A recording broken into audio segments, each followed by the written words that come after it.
Hello guys, this is your friend Naruto Audio Fanfics and we are back with a new fanfic.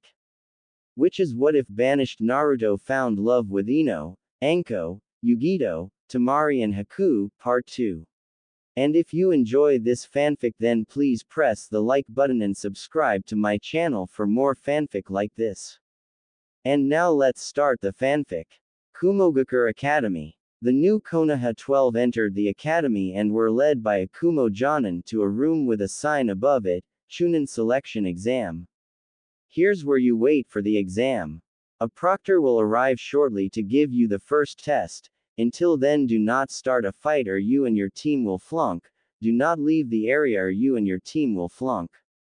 The Jonin opened the door to reveal a large room lined with desks and chairs. The room was full of genin from almost every village including the Suna 12. Stay with your team and remember, start a fight or leave the area and you're as grass. Have fun kiddas. The man said as he shut the door behind him and left the room. I wonder what the first test is. Neji thought out loud. No idea but I hope it isn't a written test like last time. That was just annoying. Kiba said. Naruto leaned back in his chair. He hated waiting but he dared not voice this out loud for fear of annoying Temari. Just because their date last night hadn't gone so well didn't mean she had to beat him up every time he said or did something stupid. I mean, how was he supposed to know the busboy was going to drop their entire meal right into her lap? Yes, Temari and Naruto had been dating for about a month now. He thought back to when they first hooked up. Flashback. It was a normal day in Suna, meaning that it was blazing hot out, something Naruto wasn't quite used to yet. He sighed as he made his way to his team's usual training ground. His morning was like any other morning at the Ryu clan compound, got up at 3 in the morning, trained with his crazy godfather. They started off as usual, training with gravity seals. Naruto was now up to arm warmers, leg warmers, and the tank top shirt worth of the seals, about 200 pounds each, and was now able to move almost to like how he could without them. Then they moved on to training with the futon jutsu Shujiki had taught him. The first was futon Daitapa, which Naruto mastered pretty quickly thanks to his strong wind affinity. The next was Kei's no Yaiba, although it was Baki's original jutsu and Baki was teaching Naruto it. Shujiki knew it as well since Baki he and the former Kage were teammates, so Shujiki helped him fix some of his mistakes. Then there was his hardest training he had ever faced, learning the Kage Sutepu. The technique was so hard to learn for him since he had bad chakra control. First, what you had to do was to control your wind chakra, then send it coursing through your body towards your feet. After that you had to in a way push the chakra out of your feet, jetting you forward in a way. And another thing was if you were in a windy place like a open field or a storm, you could use the natural wind to propel you even faster. He jumped up onto the building where his new team trained to find only Temari. Naruto looked around but Baki and Kankuro didn't seem to be there. Hey, Temari-chan. Where's Baki-sensei and Kankuro-san? Naruto asked as he walked up to her. Temari looked up. She had been concentrated working on her fan and hadn't even heard him arrive. Oh, Baki-sensei is in a meeting and Kankuro's sick. She answered. Wow, he looks good in those new clothes. Where did that come from? Temari thought. He was just her new teammate and quickly becoming one of her new friends, but that was it. But he is good looking. God, stop it. Temari shouted at herself in her mind. So I guess we get the rest of the day off, huh? Naruto said as he sat down next to her. Yeah, the rest of the day to do some dirty things. The fox chuckled pervertedly from inside his mind. Shut up, you stupid fox. Naruto shouted in his mind. Or what? Come on, even for a human she's quite the thing of beauty. You'd have to be like the Uchiha Tem not to see that. Just ask her out on one of those. What do you humans call it? A date? Yeah, just do that and see how it goes. The fox said. I know she's beautiful and I'd love to take her out, but. Naruto paused. You're afraid she'll reject you. The fox finished. Yeah. Well, think of this. If you don't ask her out now, someone else will beat you to her and you'll lose your chance with her forever, plus I'll annoy you until you do ask her. The fox finished, smirking his demonic smile. Fine. So, Temari, I was wondering, if maybe since we've got the day off, maybe you'd like to Naruto paused, scratching the back of his head with a blush starting to grow on his face. Is he asking me out? Temari thought. Maybe you'd like to go get dinner, ya know, like a date. Naruto finished nervously. Temari didn't really know what to say. No one had ever tried to ask her out. Well, there were some who tried, but they didn't know who she was until she told them her name and they took off running because she was the demon's sister, and back then they feared Gaara as much as they feared the devil himself. But Naruto was different. He was the reason Gaara was no longer a blood-crazy monster, plus he was good-looking, nice, brave, had a good head on his shoulders and that smile of his. Temari was brought out of her thoughts when Naruto started saying, "If you don't want to, then it's." Quote, "No, I'd love to." End of flashback. Naruto was brought out of his thoughts, as a woman wearing a Kumo Jonin vest walked in. She was very beautiful with a bust that would rival Anko's, long black hair that reached to her buttocks, a long-sleeved green shirt and black pants, her Kumo headband tied around her head. Hello children, I am Fushigi Taji and I am your first proctor. Behind each of those doors is a Jonin proctor who specializes in genjutsu, now, men. After she shouted 6 Kumo Chunin, by the look of it appeared around her, each holding a small wooden box. Now these men will hand out numbers to each team. When your team's number is called, pick a door and walk through it. The Jonin will place a genjutsu on you and your objective is to escape it. However, these genjutsu won't be something you can just release and you're done. Each genjutsu has a puzzle you must solve. And even I don't know what will happen, but don't worry, they won't be anything that will screw your mind up, too badly at least. Moving on. Also, the Jonin will give you a time limit. After the men had finished handing out numbers, they left the room. Fushigi pulled out a clipboard from only God knows where and looked at the top of the sheet on it. Would the teams with the number 12, 23 and 3, please make their way to a door? Naruto looked down at the piece of paper. We're number 17, so I guess we have to wait. Naruto huffed as he watched 3 teams walk up to the doors. His gaze drifted towards the team in the middle, Eshiku, Mario and Rei, and felt a strange sensation as his eyes passed to the one with the camouflage trench coat.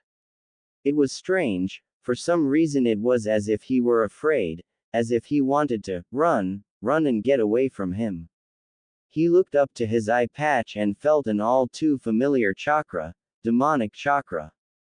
Hey Kyuubi, do you feel that? Naruto questioned in his mind. Quote, Kyuubi, I don't want to talk right now, just leave me alone. Kyuubi growled, sounding very irritated. Mario thinks this should be easy. Mario said as he and his team walked into their room.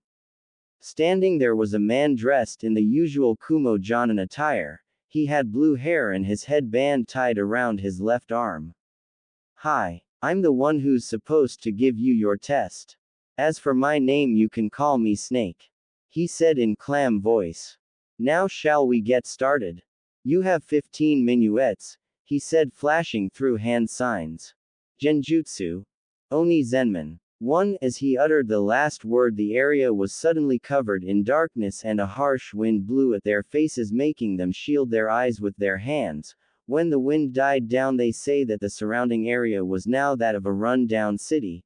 Almost every building had broken out windows. The smell of alcohol, decay and pollution assaulted their noses. The populace were very poor-looking people, mainly dressed in rags. Hello, came a voice from behind them. Turning around, they found the source of the voice. It was a small old man. He had a kind smile. He was bald and standing at 4'1". He was dressed in an old faded orange robe and had a small walking stick. What is this one's name? Mario asked. My name is Cho and I am here to give you the puzzle. Tell us now, old man. We have a small limit of time and I will kill you if you do not hurry. Eshiku growled. Eshiku, didn't anyone ever teach you to respect the elderly? Ray asked him in her usual bored voice. No, he said bluntly. Ray started to say something else but the one no as Cho interrupted. No, it's quite all right, dear. As for your test, somewhere in this city is a demon posing as one of the people, your job is to find it and kill it. Easy. Eshiku said. He threw his left arm out to the side resulting in a poof of smoke near his hand. The smoke cleared to reveal him holding a camouflage compound bow. The bow was made out of chakra-enhanced steel, as were the pulleys. The string and cables were made of chakra-enhanced high-modulus polyethylene, which is what most compound bow strings are made of. There was a small label on the bottom shaft of the bow. It read, 800-pound draw. Do not attempt to pull. Eshiku reached around to his back and took the lid off of the case on his back, revealing it to be his quiver, which was chock full of arrows. Notching a shaft to the string, he pulled back and took aim at a person on the street. We'll just have to kill them all, Eshiku said with a smirk. But before he could fire, the old man shouted, Stop. If you kill someone that is not the demon, you will fail automatically. The old man warned. How does Mario and squad find demon? Mario asked. I am only allowed to give one hint. Look where you'd least expect to find it. Now, I will follow you three and assist you in any way I can. Cho said with a kind smile. Eshiku growled as he placed the arrow back into the quiver but kept his bow instead of putting it back into the ceiling tattoo, which looks like a bow on the palm of his hand. Eshiku growled for what seemed like the 100th time. He hated this test and he hated this genjutsu. It reminded him way too much of his old hometown. Before Eshiku moved to Kusagakur, he lived in an old town called Saidai, too, which the name had to have been a joke because the town wasn't prosperous in any way. The only thing it was prosperous in was homeless people. He had half a mind to kill the man named Snake when he got out. Mario thinks this one is the demon, or Mario thinks this one could be the demon. Mario said that at about every person they passed, Eshiku was on the verge of ripping his head off, but Ray was giggling a bit. She said it was kinda cute. Old man, isn't there anything else you can tell us? We've only have about 5 minuets left. Eshiku said. I'm sorry but no I can't. He replied. Then Eshiku sensed it. A demonic aura. You're just now sensing it, boy. Came a voice from inside Eshiku's head. What? You mean you sensed it from the beginning and didn't tell me, you damn bird? Eshiku roared with anger from within his mind. I am no mere bird. I am the Gobi no Taka, 3, of the Biju, and you will treat me with a little more respect, boy. Go Hain roared. Tisk. I'll deal with you later, foul. Eshiku said as he closed their mental a shaft free from his quiver and notching it to his bow he pulled back and aimed at Cho. The old man's eyes widened, slowly looking up at the arrow that was now embedded in his skull, the feathers of the arrow touching his forehead while the rest was sticking out the back of his head. He began to howl in pain, before dropping like a sack of potatoes. Eshiku is an idiot, Mario shouted in anger. Shut up and watch, fool. Eshiku growled. As if on Cho's skin began to peel off, revealing it to be just a disguise. Now instead of the kind old man it now looked more like a goblin with green skin and warts everywhere. A large wind blew at their faces again, making them shield their eyes. When it stopped they were now back in the room at the Kumo Academy. Good work, kids. You pass with flying colors. Snake said with a smile. Mario apologizes for calling Asaku an idiot. Mario said. Forget it. Eshiku mumbled as he pushed the double doors open with Mario and Ray behind him. They walked up to their first proctor. We have completed our test. Eshiku said. Very good kids, now you'll have to wait here until the end of everyone else's test, so please take a seat. Fushigi said, pointing towards where they had been sitting. As they made their way to their seats, the other two teams came out of their rooms. One team walked out of the classroom, an obvious sign that they had failed. The two boys of the team looked as if they had seen a ghost and then got attacked by it, while the girl was a sniveling mess of sobs.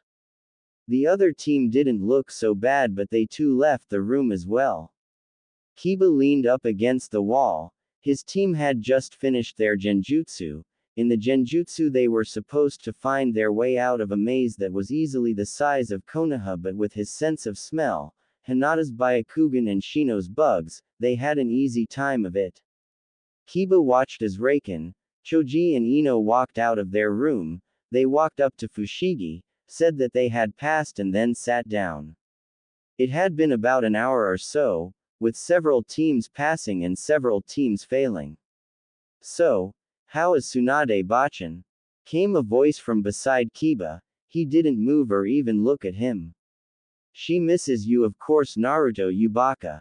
I know that you finally have a family and all now, but there's a lot of people who miss you back home. Kiba said, turning his head to look at Naruto. I know, but there's 10 times as many people who hate my guts. And I miss her too. The first month or two in Suna was kind of hard. Naruto said, sadness apparent in his voice. Kiba hated to admit it, but he had a point. He didn't even know why so many people hated him. For a while he thought Naruto was just a bad kid, but after getting to know him a bit better he found that Naruto wasn't a bad kid at all, just kind of annoying. Would you do me a favor, Kiba? Naruto asked. What? The next time you see Tsunade-kasen, please tell her that I love her and miss her. Naruto said. Sure thing, Naruto, but will Team 6, 17 and 1, please make your way to a door? Fushigi shouted. That's my team, I'll see ya later. Naruto said as he, Kankuro and Temari made their way to the door in the middle. Naruto looked to his right and saw Sasuke's team and glared at him. Sasuke returned the glare. I will kill him. I lost to him once and that won't ever happen again. Sasuke thought darkly. Man, this isn't going to be easy. I suck at genjutsu, Naruto thought as he racked his brain trying to think what it might be. Even thinking so hard he didn't realize that the expression on his face had turned into a scowl which a certain Uchiha brooder was trying to match. See him, honey. That is the Jinchuriki of the Kyuubi. Really? I didn't know there were any others like me, and my god is he hot. Hey, Yugito, you with us or are you making goggle eyes at that Suna-nin? Meow, came a voice from beside Yugito ni the Jinchuriki of the Nibi no Nekomata. She was dressed in a black top that turned gray when it reached her chest with a small flower-like pattern on the right side of it. Her hair was a light blonde in ponytail she kept together with some bandages. She wore a pair of black pants with a flower-like pattern on her left leg that matched the one on her shirt. She had bandages that went up her arms and a string of beads that ran up her right arm plus black fingerless gloves. Turning around she saw one of her teammates and one of her only friends. Oh sorry Ryuto, Ryuto is an OC sent to me by Flaming Magnum, thanks for letting me borrow him, I was just spacing out. Yugito said with a smile. Ryuto was about the same height as Yugito, his hair was black and in an afro, he had a blue shirt with a cat design on it, a black and white cat on his shoulder and a pair of white shorts with pockets he used to hold kunai in and a pair of black gloves. Yeah, you do that a lot. Ryuto laughed. Yugito glared at him but in a playing manner. Anyway, Kai is an OC sent to me by Q Narusaku, thanks for the OC, this test should be pretty easy for you, Ryuto said. Well, genjutsu is my talent, so yeah, this should be easy. The one known as Kai replied. He was slightly taller than his teammates. He had small brown eyes with no pupil in the middle, His hair was a short sandy blonde in a ponytail and a white face mask similar to one Kakashi Hatake. He wore a short-sleeved orange vest over a white sleeveless white tank top. The cloth of his headband was white that he wore around his neck. He also wore orange cargo pants, a white kunai holster on his left leg and a white senbon pouch on his right leg. He wore a pair of white combat boots and a katana. The katana had a black hilt with a snow-white blade and golden engravings climbing up the blade. The sheath was a silver color with a white tip on the end. Yeah, we should have an easy time with this one, right Kyo? Ryuto asked as he scratched the back of his cat's neck. Enter your respective rooms please. Fushigi shouted. Naruto pushed open the doors. Standing there was a man dressed in the usual Jonin attire with his vest left open. He was a scrawny-looking man with buckteeth and overall a very rodent-like appearance. Hello whelps and welcome. I am Nezumi. Now get ready for the worst 15 minuets of your lives. He said evilly. He then began flashing through a series of hand seals. Genjutsu. Rosudo Kaizen no. 4. In a flash of lightning Naruto, Kankuro and Temari found themselves in new surroundings.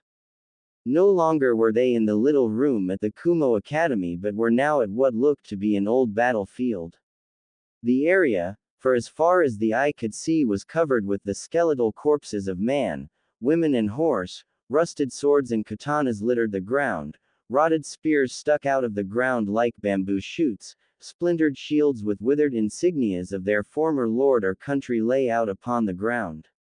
Naruto, even though he knew it was an illusion, couldn't help but feel honored to stand among these fallen soldiers, this place where these men and women had made their grave fighting for those they loved and held close. Naruto felt slightly foolish, but still, this was what it was like to be a soldier, to live and die for the sake of your village or country, to die to protect the ones you love. Lovely. Temari mumbled as she kicked a cracked skull out into the field. The ground began to rumble as the skull hit the ground. The skeletons began to rise from the ground, grabbing their old rotted or rusted weapons, some picking up the molded banners they once held when they were alive. Great Temari, look what you did now. Kankuro shouted. They prepared themselves for battle. Kankuro pulling out Karasu, Temari grabbing her fan and Naruto pulling out his katana. As the walking dead neared them, a spirit appeared in front of them. It was dressed in red samurai armor minus the helmet. His giant mop of hair was a pale white that he kept in a ponytail, and he was armed with 2 katanas and a kodachi on his left side.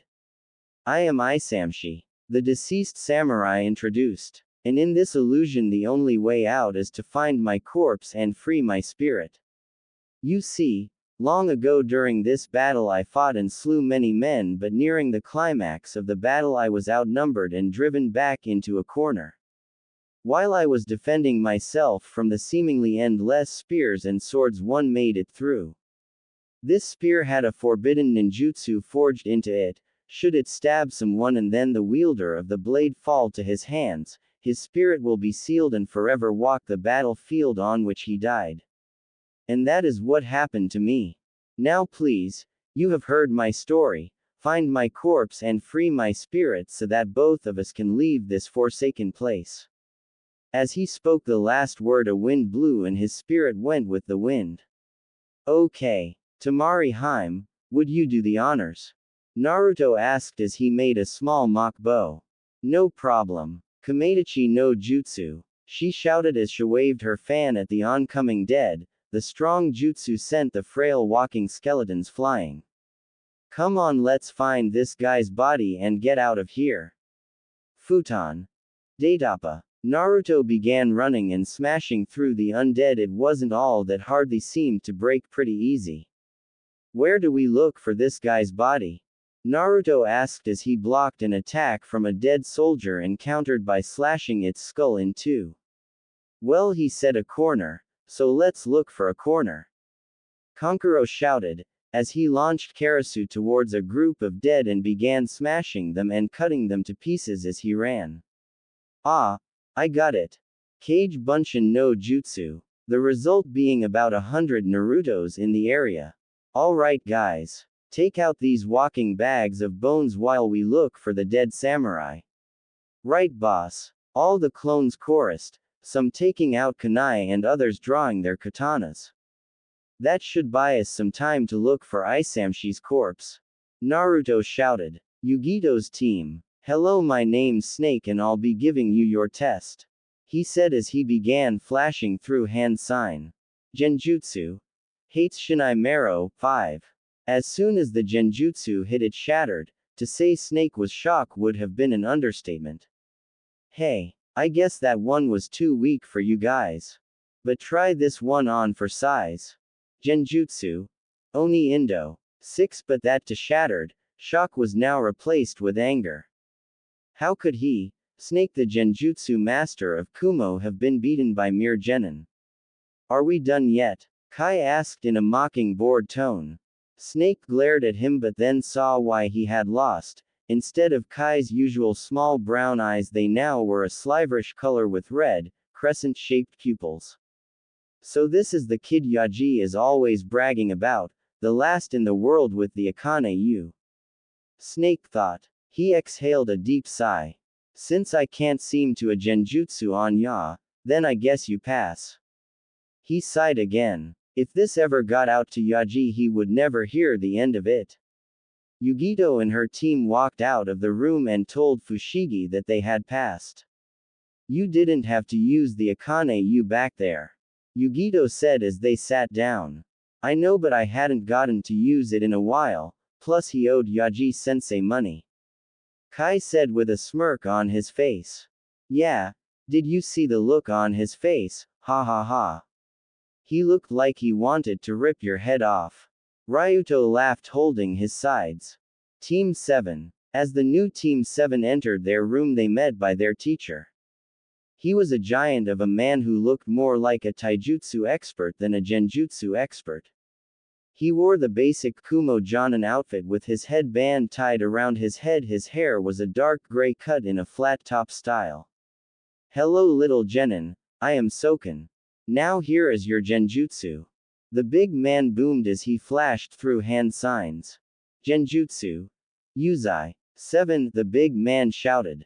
In a flash of light Sakura found herself alone and no longer in the small room but now at one of Konoha's main gates.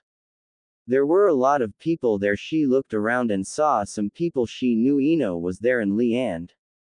Is that me? She asked herself. Sure enough in the crowd there she was. This is getting weird, Sakura said to herself. Suddenly Kakashi and a group of medical ninja jumped past the crowd of villagers and went through the gate. After a minuet or two they came back, only they were not alone. I remember now, this is the day Naruto brought back Sasuke. Then the crowd started shouting, look what you did to the Uchiha, you stupid demon, and you almost killed him, you idiot. The taunting continued until the genjutsu Sakura walked out of the crowd and went up to genjutsu Naruto. Smack. The sound made her cringe. Had she really hit him that hard? Smack. Smack. Smack. Smack. And it went on and on for what seemed like hours to Sakura.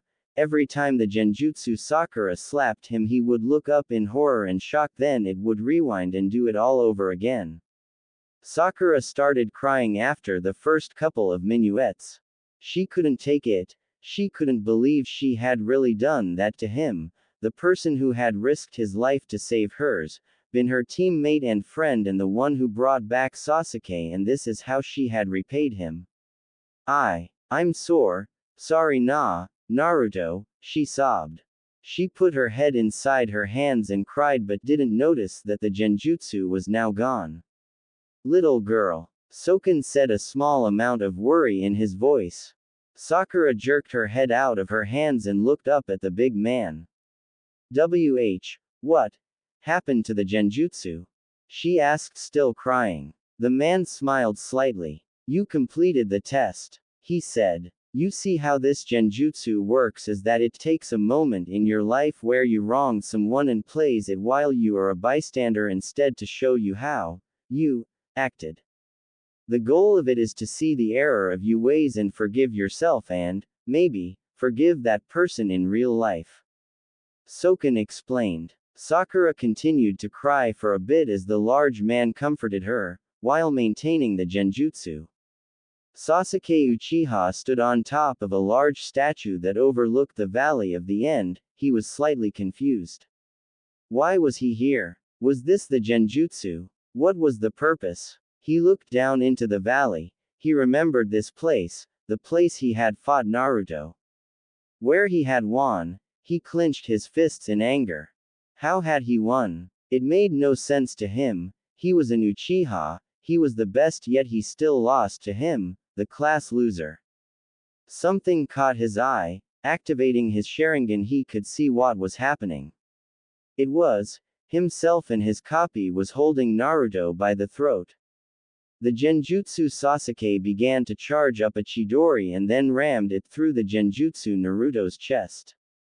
This repeated for what seemed like hours, the sound of the genjutsu Naruto screaming in pain, the sound of flesh being torn and burned. He tried to look away, but he found he couldn't. It was as if the genjutsu was keeping his gaze at that exact spot. It was slightly aggravating. He still didn't know what the genjutsu was about. It was really making him mad. Suddenly there was a flash of light and he was back in the little room at the academy. The man known as Soken looked at him with a sad look on his face. You have failed, he said. What? Sasuke roared with anger. I'll let Sakura here explain to you later. Your friend will wake up in a moment. Please go tell Fushigi that you have failed. I'm sorry, Sakura. The large man sighed. He saw the genjutsu that Sasuke was given and was sad that the boy couldn't see what he had done wrong, what he had done to his friend. Sasuke stormed out of the room, leaving Sakura to deal with the currently asleep Sai. He pushed past Fushigi and out of the exam room. The rest of the Konoha 12 was shocked. Damn it. What was the point of that?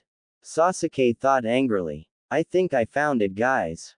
Naruto shouted as the team neared a burned and destroyed building. Mountains of corpses covered the area, and near the charred wall of the building was a corpse pinned to it by a jagged black spear.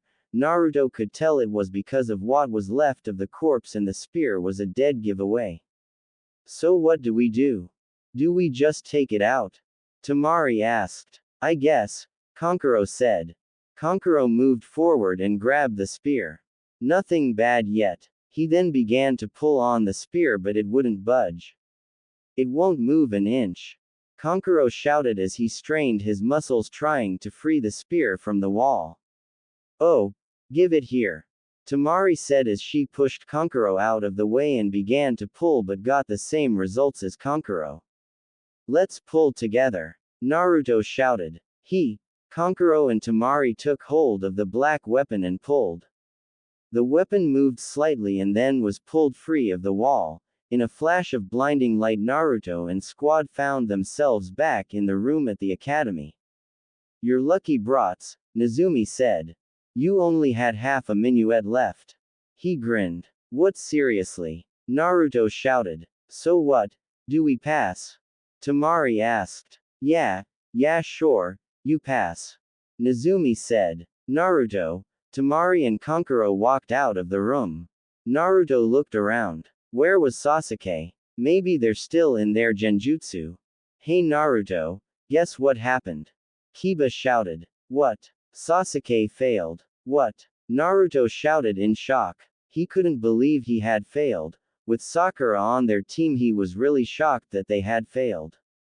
Naruto sighed. He was glad in a way that just meant they wouldn't have to fight again. He really didn't want to do that, not after what had happened at the valley at the end. Lots of bystanders would get hurt if they fought like that again. All right everyone, listen up. Fushigi shouted. The first exam is now over. With about half of the original teams being eliminated, the next test will be easier for us but not for you. Now everyone be here at noon tomorrow for the next test. Oh, and be sure to bring your ninja gear. She finished dramatically. Naruto was deep in thought about the next test as he left the room but failed to notice the pair of cat-like eyes locked onto him. Naruto Uzumaki, I think I'd like to get to know you better. Yugito, are you talking to yourself again? Ryuto shouted, making her jump. Blood slowly dripped from the mouth of Akumo Chunin as he struggled to keep himself alive. He was pinned to a wall of a tower by several kunai. He tried to scream for help but found he couldn't, probably because of the wound he had received earlier. He looked up at his attackers. Each one was dressed in a black robe with red clouds on it and straw hats with spike-shaped bells dangling from the rim of the hat. The one on the right was a huge man who started walking towards him and pulled out that sword off his back, the sword that had shredded most of the men on guard duty with him, and pointed it at his face. Ha! One left, can I kill him, Itachi-san? The large man asked with a shark-like grin. There is no need, Kisame-san, you caved his throat in during the fight, he won't blab. Itachi said with his normally calm face. Ah, but he can still write. Kisame grinned as he swung his sword and ripped off the Kumo Chunin's hands. The Chunin's eyes widened in pain as he stared at the two bloody stubs that used to be his hands. Hey, he had a point, yeah. The third member of their team said with a smirk. The shark man hefted his sword the Samahata onto his shoulder and looked out towards the city of Kumogakure. Hey, 3 Jinchuriki in one place, this could get very interesting. Hey Deidara-san, which ones are we hunting again? The Scourge of Kirigakure asked with his shark-like grin. The Jinchuriki of the Kyuubi, the Gobi and the Nibi. Hey, that's quite a chore list. Kisame grinned, the anticipation of the upcoming fight making him shake in excitement. The Nibi might not be much of a problem, but Deidara started. The other two might be more of a problem, yeah. Hey, do I sense cowardice? Kisame asked. Deidara glared at Kisame. Deidara-san does have a point, Itachi said. A gentle breeze blew through his hair as he stared out at the city. If the Jinchuriki of the Kyuubi and the Gobi become comrades or friends, it could become problematic. If that happens, we nab the Gobi and the Kyuubi when they're not together, that's simple. Now when do we strike? Kisame asked. After the Chunin exam, when our targets are recovering from their previous fights at the final exam, that is when we strike. Now have you left the clues? Itachi asked as he turned towards Kisame.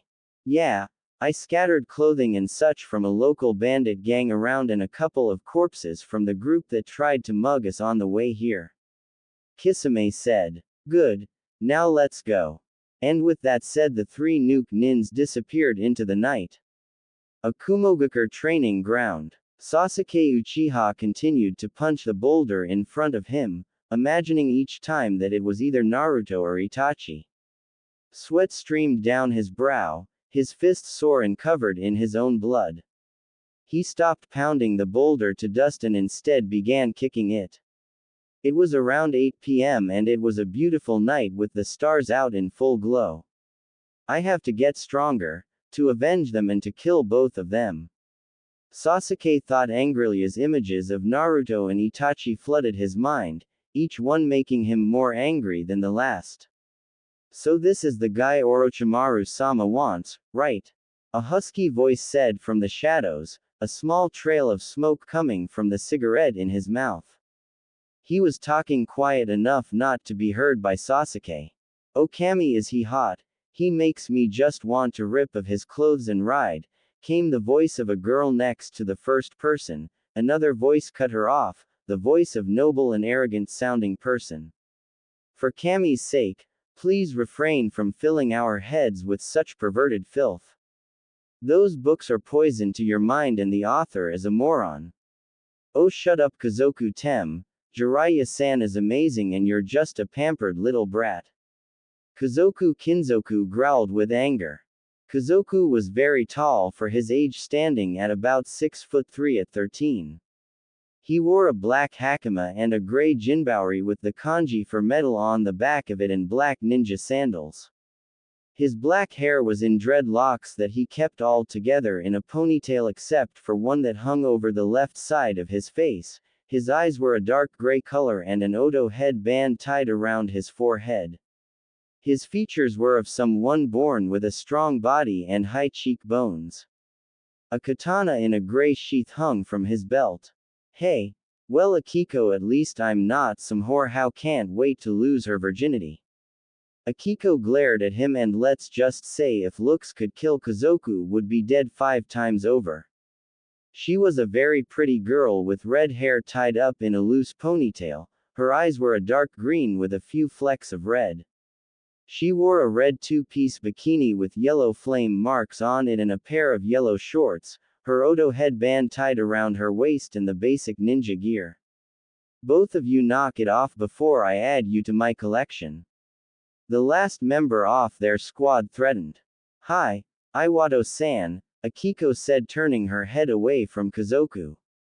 Kazoku growled but kept his mouth shut. Iwado was a thin man that was very pale. He wore a black vest with nothing but a fishnet shirt under it that showed you his lanky physique. His hair was a pitch black that he had hanging over the right side of his face. It was greasy and looked like he never washed it. His pants were a pair of tattered black jeans with the face of a skull on the left leg acting as a knee guard. They looked like they had seen some abuse. Iwado wore his headband around his left arm. On his back was a huge black object that could only be described as a coffin. It had metal outlines that held the object in place and making it very sturdy. On the front of it was a real skeleton engraved into it, its skull cracked on the right side. Now let's get this over with. Iwado stood from where he was hiding and jumped down about 3 yards away from Sasuke with the other 2 landing behind him. Uchiha Sasuke, right? Iwado asked with a devilish grin plastered on his face.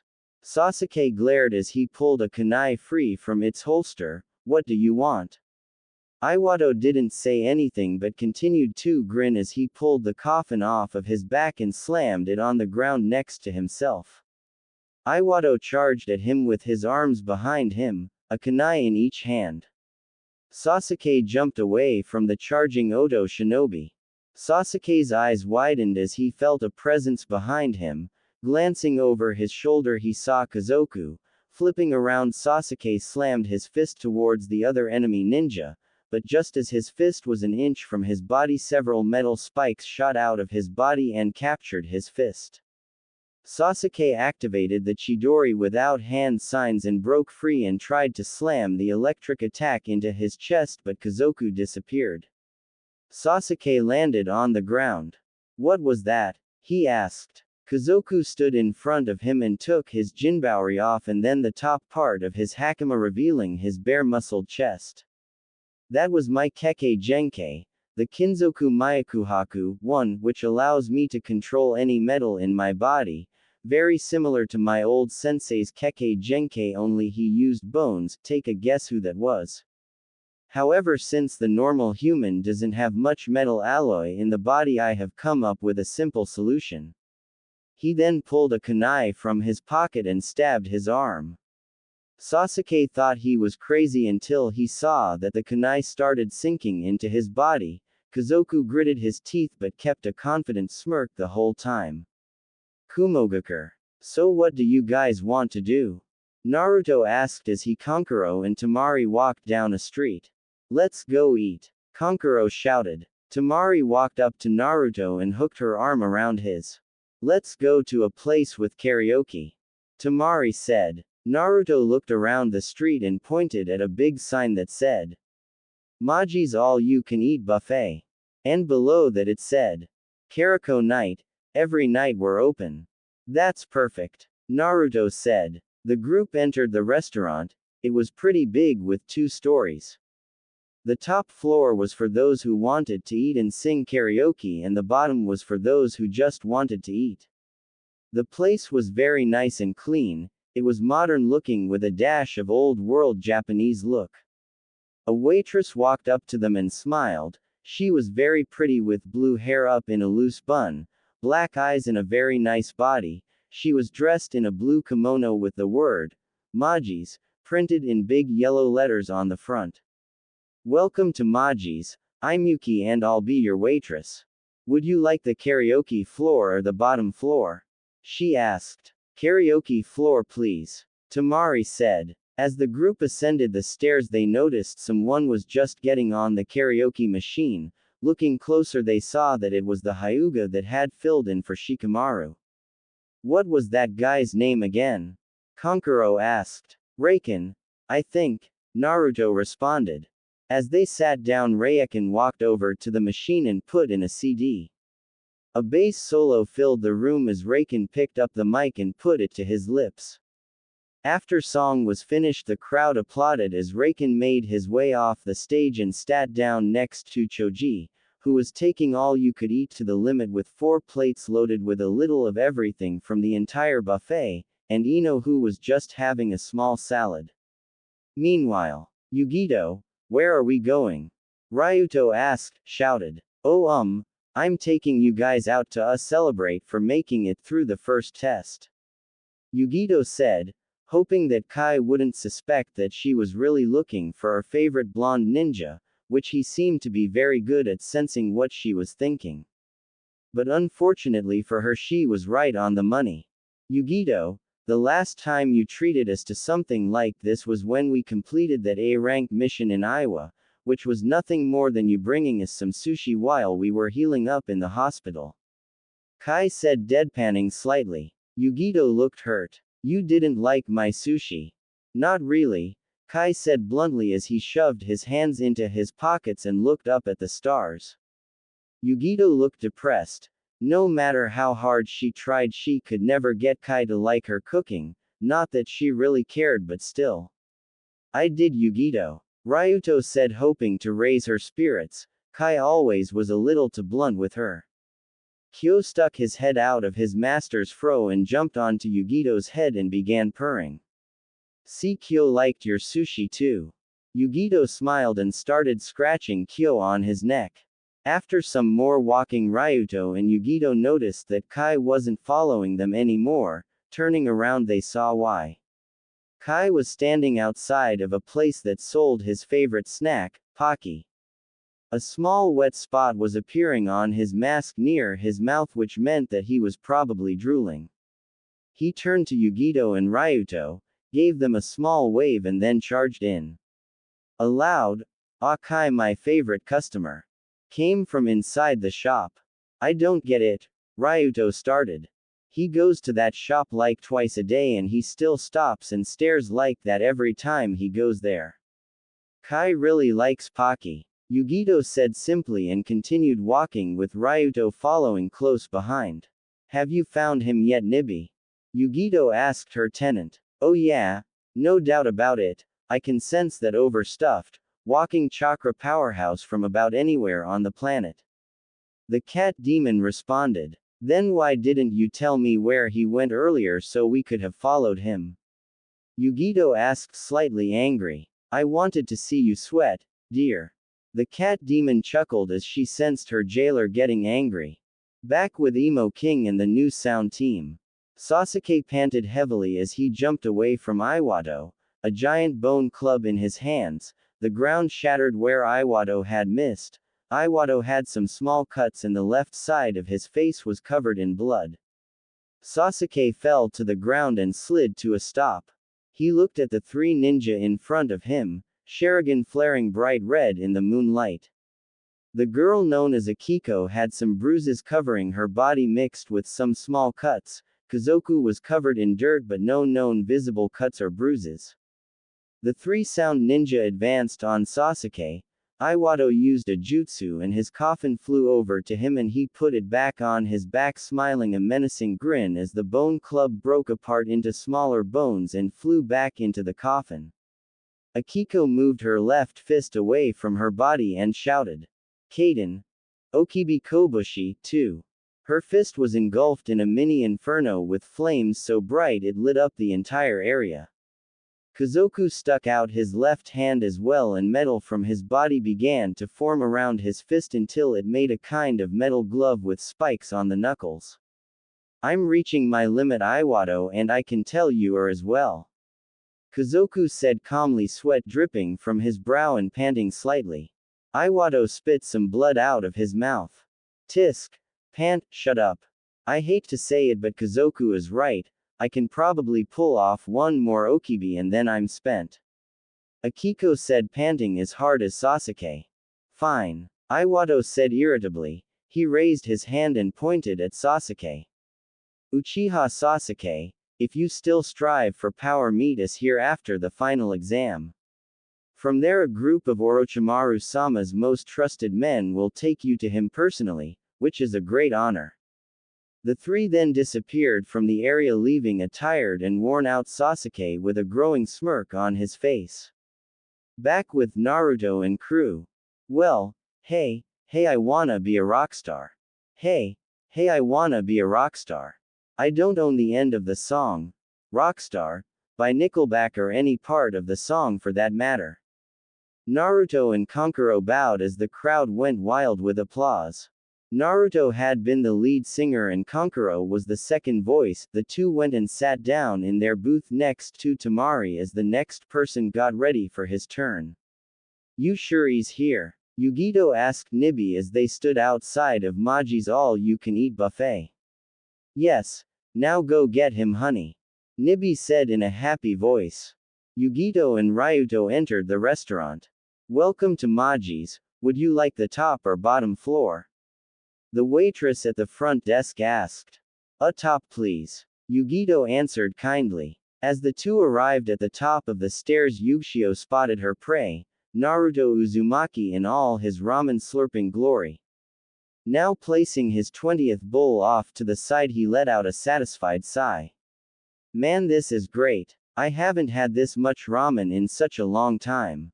Hehehe. Shu Kyufu 3 would be really mad at me if he knew I was pigging out like this. Naruto said with mischievous grin on his face. At the Ryu clan compound. Aku. Catching a cold, Shujiki-sama. A young clansman asked as he helped Shujiki with some paperwork. Nah, probably Ju some GRL talkin' bout me some WHER, his nose is stuffy, Shujiki said as he blew his nose. Right, the clan member said under his breath. Wha was dat? Shujiki said looking up from his paperwork, a deadly gleam in his eye. No. Nothing, Shujiki-sama. Back to what we were doing. Wow, this is a nice place, how come I've never heard of it before? Ryuto asked himself as he looked around, admiring the restaurant around him. Hey Yugito. Ryuto looked at where she had been sitting but was no longer there. He stood up a bit and saw her walking towards our Naruto's table.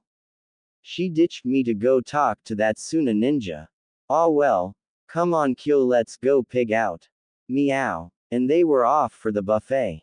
Yugito smirked as she approached Naruto's table, purposely bumping into his shoulder as she passed, making him spill his drink on his shirt. Hey, watch where you're going, you. Naruto started angrily but stopped as he looked up at Yugito's. Wow. Naruto thought as he stared up into the cat-like eyes of the Jinchuriki of the Nibi. Oh, I'm so sorry. Yugito said, with sincerity in her voice. Naruto bolted upward like he had been poked in the butt. Oh, don't worry about it, it's not like you meant to, he said, scratching the back of his head. Thanks for being understanding. She reached out with her hand. Hi, I'm Yugito ni. If I didn't know any better, Temari thought with a small glare on her face. I'd say she was flirting with him. Doing well, honey. Now keep going. Nibi cheered from inside her prison. Naruto Uzumaki, pleased to meet you. Naruto said, taking her hand and giving her a firm shake which she matched. I'm really sorry about your shirt. I know, I'll go get something to clean it up with. Yugito turned and headed towards the restroom, swaying her hips in seductive fashion that caught the attention of every male teenager in the place, including our boy Naruto. Naruto, put your eyeballs back in their sockets. Temari said dangerously. Naruto smiled sheepishly but didn't say anything. Yugito returned after a bit with a damp washcloth in hand. Here, let me help you with that. She bent down and began rubbing the spill spot on his shirt. Naruto looked slightly flushed but didn't say anything. You're a bit too close, my friend, Temari thought angrily. They're all better, Yugito said happily as she rose, slightly giving him a peck on the cheek. Naruto's blush flared to something that would put Hinata to shame. This small display of affection had gone unnoticed by Kankuro but not by Temari. She is so dead, Temari thought as she pulled her fan off her back, jumped out of her seat and brought it down on top of Yugito, who moved out of the way just in time. What the hell, Temari? Kankuro shouted. Temari shouted a battle cry and charged forward and slammed her fan down again.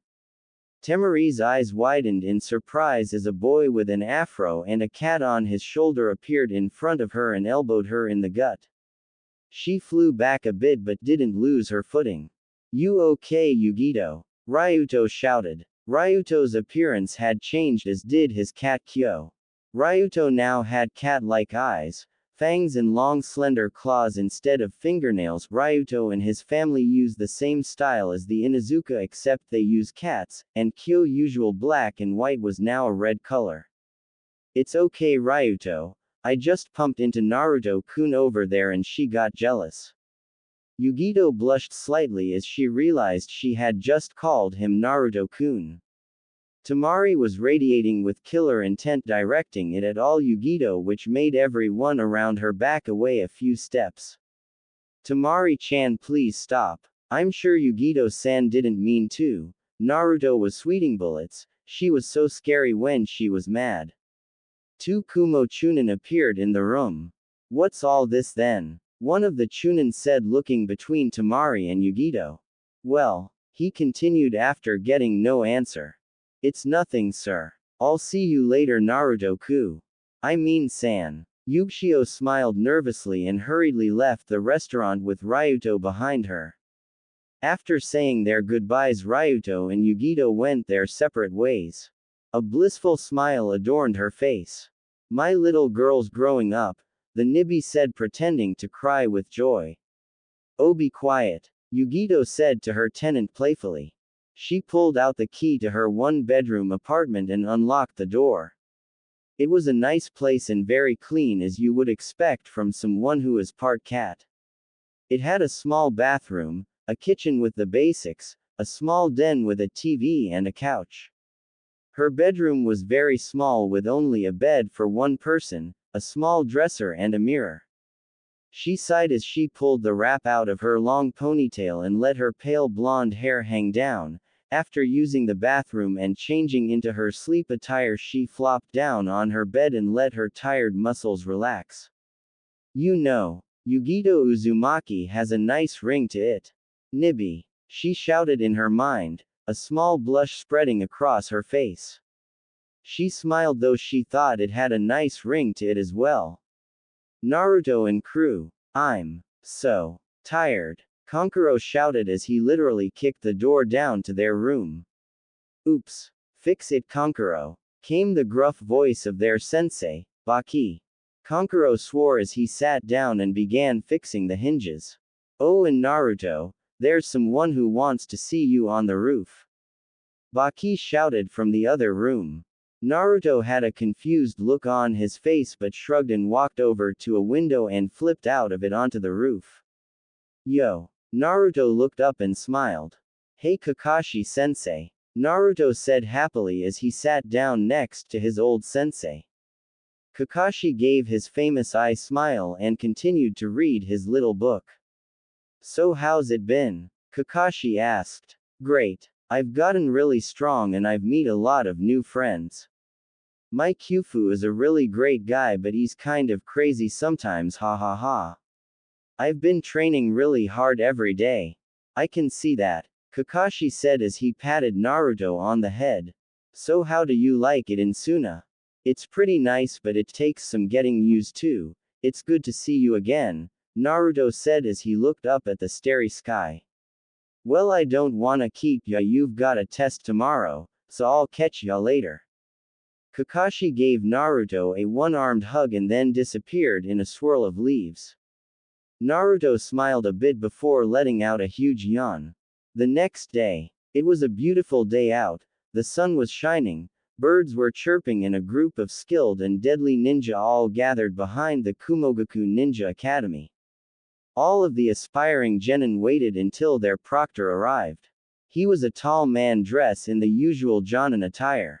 He had short black hair, he was missing his left arm, right ear and a huge scar running from the top of his right eye down to his bottom lip. And behind him were 6 large Japanese-style forts, each looked crudely made and not much detail was on them, each had a number on it from 1 through 6. Hey everyone, name's Sumichi and I'm your next proctor. Your next test is an attack and defend test. He pointed with his one hand at the forts behind him. 2 teams will be paired with each fort, one team is the attacker while the other is the defender. The attacker's objective is to infiltrate the fort and steal this scroll. Sumichi pulled a black scroll from his shuriken pouch that had the words, "Top Secret," on the front. As a shinobi there will be times where a mission calls for you to break into an enemy fort or stronghold, this test will prepare you for that day. The attacker will be given a basic map of the fort showing all visible entrances and exits and the basic location of the scroll, while the defenders will be given a more detailed map showing trapdoors, a detailed map of the interior and the exact location of the scroll. Now here's how things will work, each pair of teams will be given a half an hour. If the attacking team takes the scroll and returns it to me the attacking team wins, but if the defending team protects the scroll from capture and it stays in its original place during the time limit then the attacking team loses.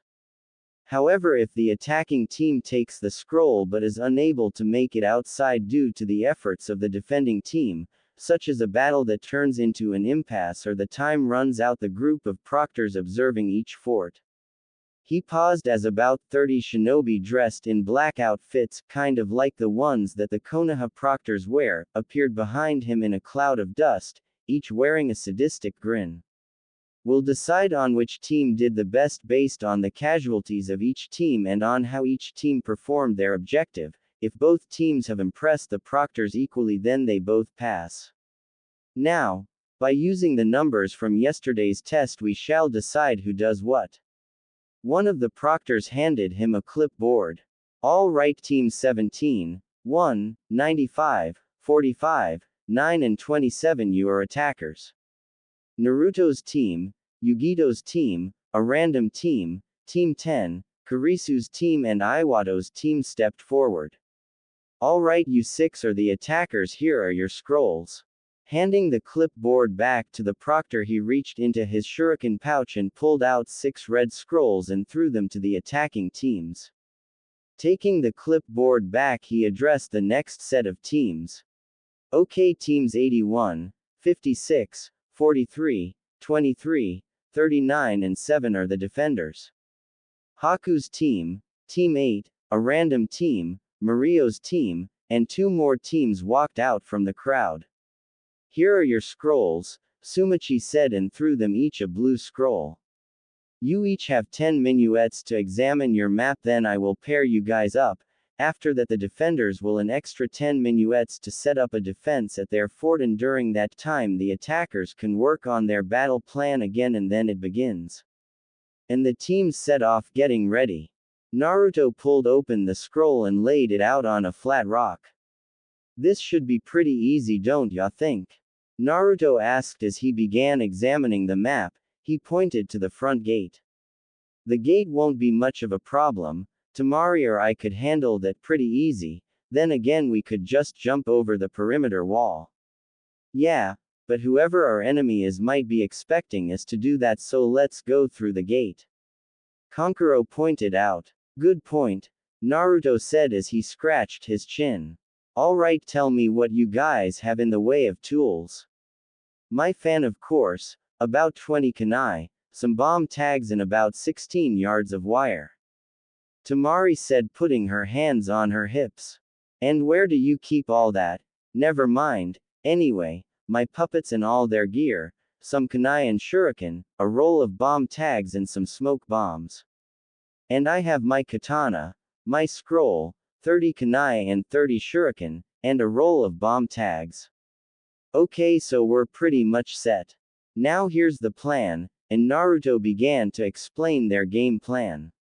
Kurisu leaned up against a tree while Aimi and Mai were looking at the map, well more like Mai was looking at it because Aimi seemed more interested in a passing butterfly. He flexed his gloved right hand which seemed to be hard to do and gave him pain. Just don't think about the pain, Kurisu, it'll all be worth it when it's finished. He thought as he stopped moving his hand and showed it into his pocket and leaned over them peering at the map. And then while that's happening we'll be able to get in, understand? Mai looked at Aimi and then up at Kurisu who was leaning over her. A blush quickly spread across her face because of his closeness. That seems like a good plan, but who's going to do the distraction? Mai and Kurisu looked at Aimi. She giggled as the butterfly landed on her nose and made it look as though she had a mask on. The two looked back at each other and then back at her. Aimi, they said in unison. Wah, she mumbled as the butterfly flew off and she stared blankly back at them. Alright, let's do this, boys. Ino shouted, pumping her arm into the air. This is so going to rock, right, Akamaru? Alright, everyone get in line. Sumachi shouted. The attackers stood in a row and the defenders in another. Now teams 23 and 17, Team Naruto and Team Mario, are on Fort 1. Also, to make sure you don't leave your fort and try to grab another fort's scroll, a barrier will be placed around each fort. The barrier will also give the illusion of nighttime to give the attacking team an advantage. Okay, now for the rest. The order I call you is the fort you get. Teams 9 and 56 Team Kurisu and Team 8 Teams 1 and 7 Team Yugito and Random Team, Teams 95 and 39, both Random Teams, 43 and 45 Team 10 and Random Team, and lastly Teams 27 and 81 Team Iwato and Team Haku. Now those of you defending, please make your way to your forts. Those of you attacking, remain where you're standing. Mario's team moved towards the fort with the big number 1 on the gate. Mario, Eshiku and Rei entered the fort. Mario and Rei-chan will defend the inside. Will Eshiku stay outside and defend the entrance? Mario asked, tilting his head to the side. Tisk, whatever. Eshiku jumped onto the roof and sat the top of the arch of the building. Throwing his left arm out to the side, he now held his bow. Reaching around, he pulled a shaft with a glass arrowhead free from the quiver and notched it onto the string. The rest of the defending teams entered their respective forts and began making their defense. Naruto and the rest of the attacking teams stood about 50 yards away from their respective front gates. Around the perimeters of the forested area, 3 proctors each stood making hand signs, and together they shouted. Shueki Jutsu. Yoinokuchi Kengoku, 1. A large black cube covered the area. Like the name suggested, it instantly became dark inside the cube, making it seem like 10 p.m. at night. The attackers stood still for a while, waiting for their eyes to adjust to the darkness. Go! Sumachi shouted, and the teams were off towards their targets. I can't see a damn thing. Eshiku growled under his breath as he waited for the enemy to approach. Maybe I should use it, he thought absent-mindedly, leaning back on the roof with his bow notched not out of reach. Remember, boy, I told you to never use it unless you had to. Gobi warned. But I can't see the enemy like this. If I used it I could see them. Besides, it's my eye, I can use it if I want. Why, you ungrateful, I'm the one who replaced your eye after it got cut out. Or did you forget that little tidbit of information? Besides, you know how much strain it puts on your body. Gobi said, narrowing his yellow hawk eyes from inside his prison. Eshiku became silent but stared, moving his hand towards his eye patch. Boy, I told you, but Eshiku cut him off.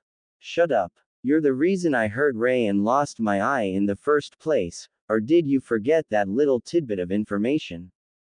Eshiku growled mockingly with a pang of guilt and remorse in his voice and ripped the eye patch from his face. Behind it was a bright yellow hawkeye that was visibly clear in the dark.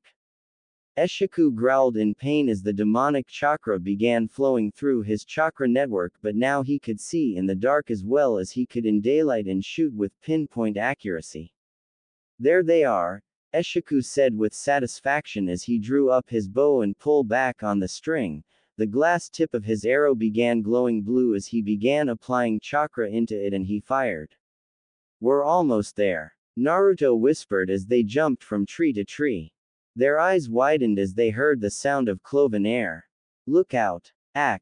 Temari screamed in horror as the flying projectile went straight through Naruto's heart and out his back. She sighed in relief as the Naruto went, poof, and was replaced with a log. Kankuro jumped behind a tree and unwrapped Karasu. What the hell was that? Kankuro shouted to Temari, who was taking cover behind another tree not far from him. Tisk! Damn, that was just a replacement. He pulled 3 more glass-tipped arrows from his quiver and notched them. The first arrow began to glow a bright red, the second glowed an electric blue, and the final one gave off a ghostly white glow. Using my elemental chakra, boy. Gobi said with anger, with the Gobi each tail has a different type of chakra since he has 5 tails, so Eshiku has access to all 5 types of chakra. Shut up. You owe me for making my life a living hell no other man has been faced with. Boy, is he wrong. He scanned the area with a watchful eye. Where are you? Eshiku thought. Fort 2. Kiba and Akamaru tensed as they heard a noise. Kiba pulled a kunai free from his kunai holster. They stood atop the main gate and were on full alert. Show yourself, Kiba shouted. He waited for a bit and strained his ears and eyes to try and catch any glimpse of the enemy. Sweat lightly began dripping down his forehead.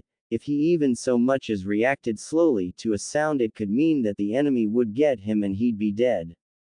Whatcha doin'? Kiba nearly jumped out of his skin as a voice came from his right. He fell on his butt and looked up.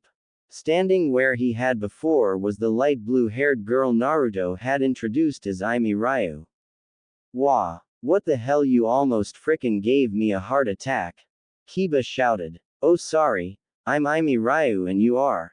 She asked sweetly. I know who you are. How do you know who I am? Have you been spying on me? Hentai. She screeched and smacked him across the face, covering her chest with her other hand as if he could see through her shirt. Kiba fell backwards and nearly off the perimeter wall. Bah! Baka! Naruto introduced us just the other day. Kiba shouted, rubbing the red hand print of his face. Really? I don't remember you. Oh well.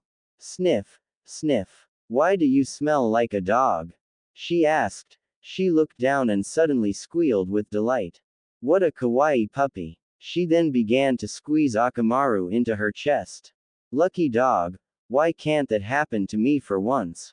Kiba thought wryly, almost completely forgetting the test and note the key word is almost. Good job, sis. Kurisu thought as he and Mai jumped the wall and made their way inside while she distracted Kiba.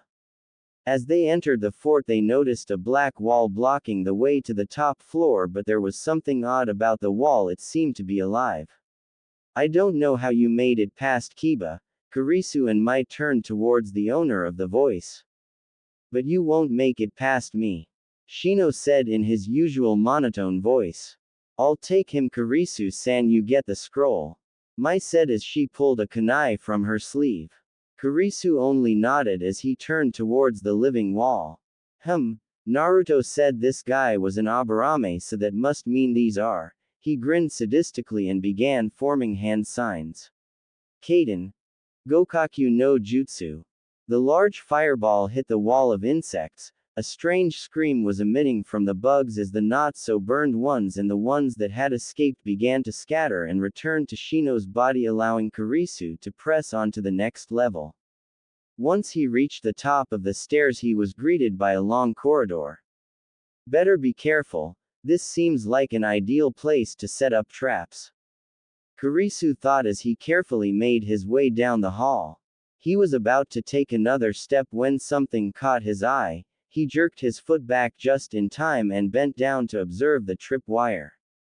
Child's play, he thought smugly as he stepped over the wire. Once doing so, hidden seals revealed themselves along both sides of the wall around him and kunai shot out of them. Kurisu was barely able to dodge them, escaping with only some minor cuts. He bent down and picked up another wire. A double wire trap. Hey, I guess these guys are better than I thought, Kurisu thought, throwing the wire down. He again started advancing down the hallway. At the end of the hall, Hinata hid behind the corner. She activated her Byakugan. She gasped slightly. This guy had a huge amount of chakra, but about a level lower than Naruto's. I don't know if I could beat him.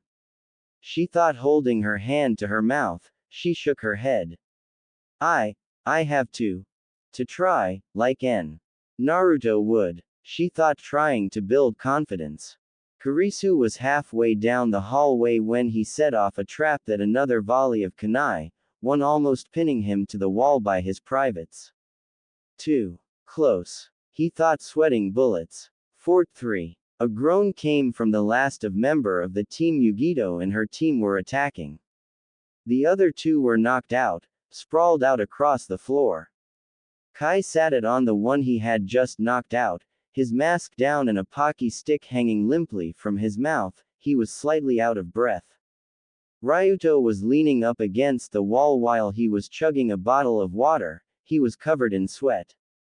He pulled a small water bowl from his shuriken pouch and poured some water into it for Kyo, who happily began lapping it up. Yugito appeared in the room with the scroll in her hand. She smiled as she held it up. Well, that was sure a lot harder than the last test, Kai said as his eyes returned to their original form. Yeah, I'm almost out of chakra, Ryuto panted out. Yugito rubbed the bruise on her cheek but still smiled. Come on. We have to hurry up and get back before time runs out. Skipping Fort 4 and moving on to Fort 5. Nikuden Sensha. 2. There was a loud crashing noise as Choji smashed down the front gate. Two of the defending ninja ran forward and threw kunai at the big target that was Choji. Crap! Choji shouted. Raken appeared in between Choji and the oncoming knives. Kaden. 3. It was not perfect, leaving some small gaps, but it was able to block all of the kunai. Thanks, Raken, Choji shouted, reverting back to his normal size. The two defending ninja charged at them, but one of them stopped and started flailing around. Damn, what's wrong with my body? The ninja shouted. He then turned on the other ninja and began swinging at him with his kunai. What the hell are you doing, Kuwabara? The other ninja shouted as blocked his teammates' hits. Hey! Shinranshin no Jutsu, 4 complete. Ino said as she stepped out from the shadows of a nearby tree. Raken walked over to the one that Ino wasn't controlling and held him up by the neck while the other one stood still. Come out and give us the scroll or I kill both of them. Raken shouted as a retractable blade shot out of his left gauntlet and pressed against the other ninja's neck. They waited until their final teammate came out of the fort holding the scroll. She looked very frightened. Here now, please don't hurt them, she pleaded as she rolled the scroll to Raken. He picked it up and threw it to Choji, who checked it in case it was a fake. It's the real deal, Choji shouted. Good. Now let's move, guys, dinner's on me. Raken shouted but quickly looked like he regretted saying it. He had only known Choji for a short time and already knew how much the big-boned ninja could eat. Alright. Fort 6. Kaden. Okibi Kobushi, 5. Akiko shouted as she rammed her fist into the ice mirror that was currently in her and her team's way. She kept pushing the attack. It seemed to be making headway, but the ice kept fixing itself. She jumped away from the ice wall and leaned on the floor. Iwato gave an amused snort but kept quiet as he took a drag on his cigarette. That was impressive. Haku said as she appeared in the ice mirror. But it's going to take a lot more than that to break these walls. Iwato's eye narrowed and placed his coffin horizontally right before two ice mirrors smashed into the corridor from either side of them. The coffin blocked them effectively. Haku seemed slightly surprised that he sensed the mirrors coming. The coffin creaked open and bones began to fly out of it and formed into a giant club. Iwato backed down the corridor a bit. Ha! Iwato shouted as he swung the club at the clear wall and demolished it. Come on! He shouted. Akiko and Kazoku jumped through first with Iwato coming in last after he pulled his coffin out from between the two walls of ice, which slammed together with a great force. HMPH, glad I made the framework of my coffin out of chakra-enforced steel. Iwato thought as he put it back on his back. As he examined his new surroundings he noticed that Kazoku was already fighting a girl with a wooden katana that seemed to be flowing with chakra. Akiko and I shall continue on. Iwato shouted. Kazoku pulled his katana up and blocked Kiko's strike. Kazoku grunted slightly, which they took as an okay. Back to Fort 1. Come on out, you pieces of shit, aha. Eshiku thought as he fired the volley of 3 arrows. The first arrow missed the cloaked figure running through the wooded area, which burst into fire when it hit the ground.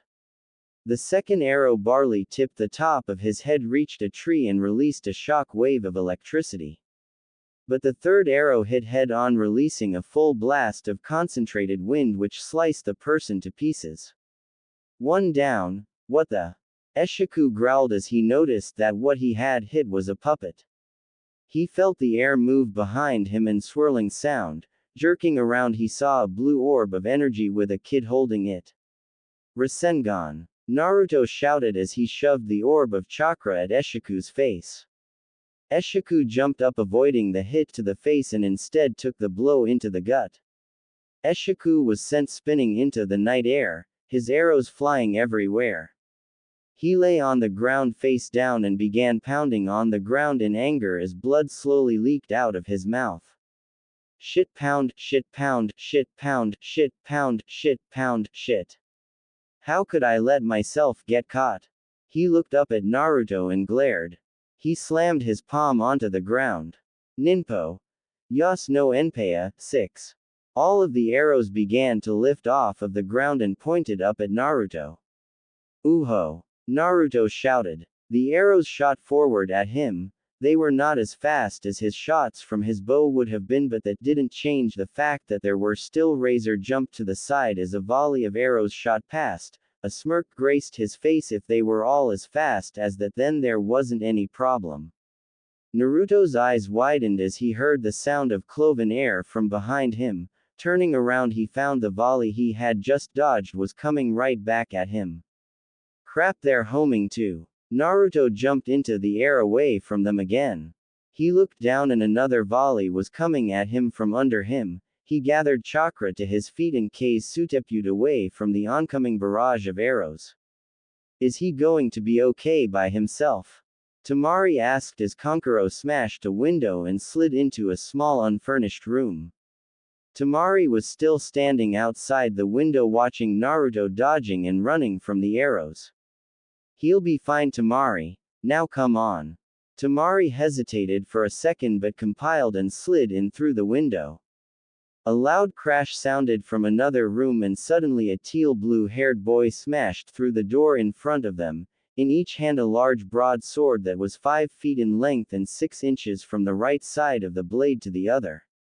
His hair was slightly out of place and covered in dust. He had sort of insane look in his eye. Mario will slay you. The green and blue-eyed ninja shouted as he lunged at them with surprising speed. Mario swung his right sword at their heads while stabbing with the left one. Temari jumped out of the way, but Kankuro was too slow. She screamed as the left broadsword went through Kankuro's stomach and the right sword embedded 2 inches into his neck, but no blood spilled out. Instead, sand began to fall off Kankuro's face until it revealed it to be Karasu. Kankuro squatted in the window and began flexing his fingers up and down. Karasu's arms began to wrap around the sword in its gut. Mario looked frightened as the puppet began to pull the sword out of his grasp. He frantically tried to get it away. He jerked his other broadsword from the puppet's neck and swung again, lobbing its head completely off, which had no effect at all. Finally, the puppet jerked his left broadsword from his hand, which was a mistake because as soon as the sword left Mario's grasp, it began to emit a pained scream, like a little terrified girl screaming for her parents whom she could not find. Kankuro clasped his hands to his ears as the sound began to hurt his head, which caused Karasu drop to the floor and released the sword. Before it could hit the ground, Mario had reclaimed it and began to chop the motionless puppet into pieces with a vigor, as if the lifeless thing had wronged him in a horrible way. The sword was still whimpering like a crying child as he put it back into the sheath on his back. Grasping his other sword with both hands, he glared at Kankuro with a deep hatred. Mario will only tell the Suna shinobi once. If the Suna shinobi ever try and take them from Mario again, Mario will rip you to pieces with his bare hands. Mario shouted, the insane, murderous look back in his eye. Kankuro gulped. That look reminded him way too much of how Gaara used to be. Eshiku slowly got to his feet. What was that attack? How could he have taken damage from such a small thing? He looked up and found the orange and black clothed boy was still dodging the arrows. The boy's left shoulder was bleeding as half of a shaft stuck out of it. Eshiku threw his left arm out and his bow flew through the air and landed in his palm. He held his stomach with his other hand as the burn marks still continued to sear his skin. Futon. Datapa. The boy shouted and blew away another volley of arrows. Removing his hand from his stomach, he held it in the air and an arrow flew to his hand. He notched the shaft and drew back. How many arrows am I going to have to break? Naruto thought as another volley flew at him. He pulled his katana from its sheath and held it in front of himself. He closed his eyes as the arrows flew closer to him. When they were only feet from him, he jerked open his eyes and shouted. Kenjutsu. Kishigai Katana Tate 1. Naruto began to swing his sword all around his body, cutting and deflecting every arrow that came his way. After he blocked the last arrow, he fell back to the ground and landed on the roof of the fort. He was panting hard as he leaned on the roof using his sword to stabilize himself. Damn, I had forgotten how much energy that move costs. Naruto stood up and wiped the sweat from his brow. I hope the other two are alright. Ah crap. Naruto thought as yet another salvo of arrows came flying at him. He dodged them again as he jumped into the air and the arrows flew past him. He landed next to the perimeter wall in a crouched position. When he stood up, he felt a horrible pain and was shot back and pinned against the wall. A spray of blood came out of his mouth. He slowly looked down at the shaft protruding from his stomach. It was very deep, the gray feathers of the arrow touching his skin. He was lucky it hadn't snapped his spine. He looked up and saw the person he had attacked pointing the bow at him. Naruto could clearly feel the demonic chakra radiating off of his body. The teen threw his bow to the ground. After that, he ripped a piece of cloth from his camouflage trench coat and wrapped it over his hawk eye, hiding it from view. The demonic chakra slowly began to diminish until Naruto could barely feel it. Eshiku began walking towards him, picking up Naruto's fallen katana as he came. Back to Fort 2. Gatsuga, 2. Kiba shouted as he and Akamaru began spinning rapidly towards Aimi. She jumped away from the oncoming human drill and slid to a halt. She looked up and found Akamaru, now transformed into Kiba. He slashed at her with his right hand. Aimi pulled her kodachi from its sheath, blocked the attack. She was rammed in the side as the real Kiba came in with an elbow to the ribs. Following up, Akamaru grabbed Aimi's arm and swung he around back to Kiba, who rammed his foot into her gut. She began coughing as she tried to get the air back into her lungs. She rose to her feet shakily and jumped back onto the perimeter wall and began flashing throw hand signs. Hyouten. Isu Ryu, 3. The temperature of the area dropped slightly as a dragon made of ice shot out of her hands and charged at Kiba and Akamaru. The two jumped away as the dragon slammed into the ground, making everything in a 10-yard radius covered in ice. Kiba threw some kunai which Aimi blocked with her kodachi. Kurisu had finally made it down the long corridor. He was covered in sweat, small cuts and his eyebrows were singed. Come on, kunai, bomb tags, smoke bombs, caltrops with a genjutsu that made them blend with the floor. Hell, there was even a pile of dog shit that I somehow managed to step in. Kurisu continued to scrap his foot on the floor. But finally I have made it to the end of the, holy crap. Kurisu jerked his head back just in time as a kunai came flying at him from around the corner. So the last one is over there, Kurisu thought as he pulled Saraiba from its sheath and held it out in front of himself. Hinata gulped. That was the last kunai she had. They had used her kunai to make the traps since they were going to be at the front lines while she guarded the scroll. She watched with her Byakugan as he continued to slowly come closer to her. She backed away from the corner and back down the hall towards the scroll. When he was almost out of the corridor, she gasped as she tripped over her own feet. Oh no. Hinata thought as she started to get up, only to be pushed back down as a blade went through the hood of her jacket and pinned her to the floor. She looked up into the flame-red eyes of Kurisu. Why is he glaring at me? Hinata thought, terrified as the red-haired boy continued to glare at her. Tisk. She doesn't have that damn mark, so she must be from the main branch.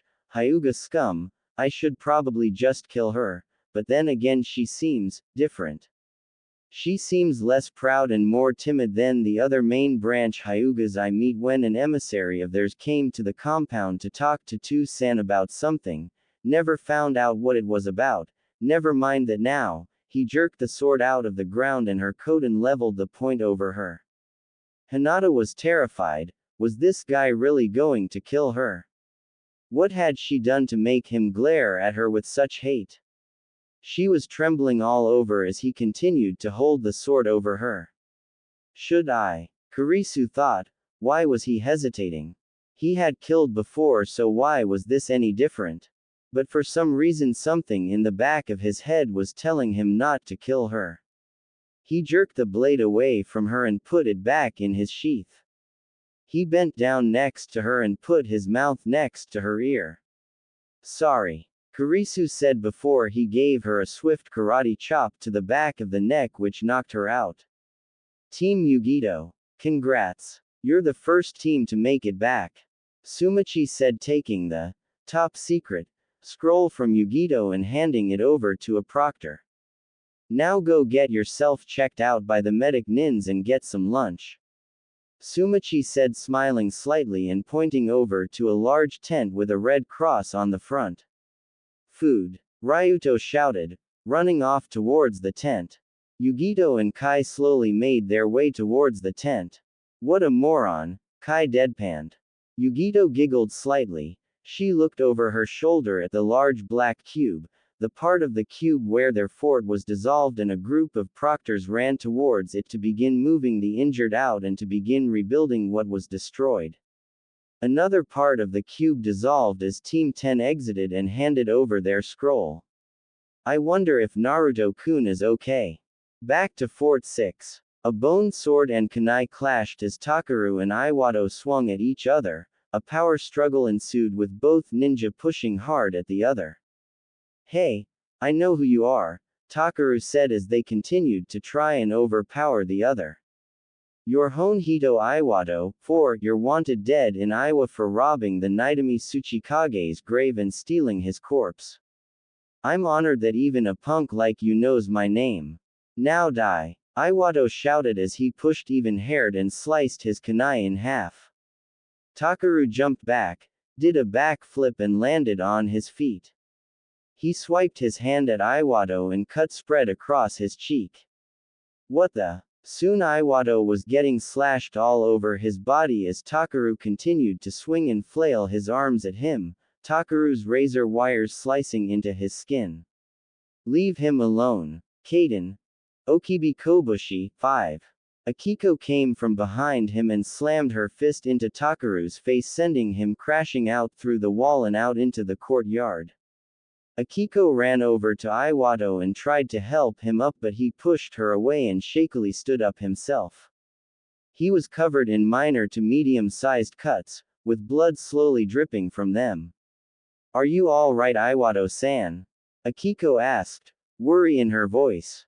Iwato didn't answer her. He just stared at the hole where Akiko had sent Takeru through. Iwato-san. Iwato-san, please, you're scaring me more than usual. But he continued to ignore her. Finally standing still, he removed the coffin from his back and slammed it down on the ground. The coffin slowly creaked open and 4 small bones floated to his palm.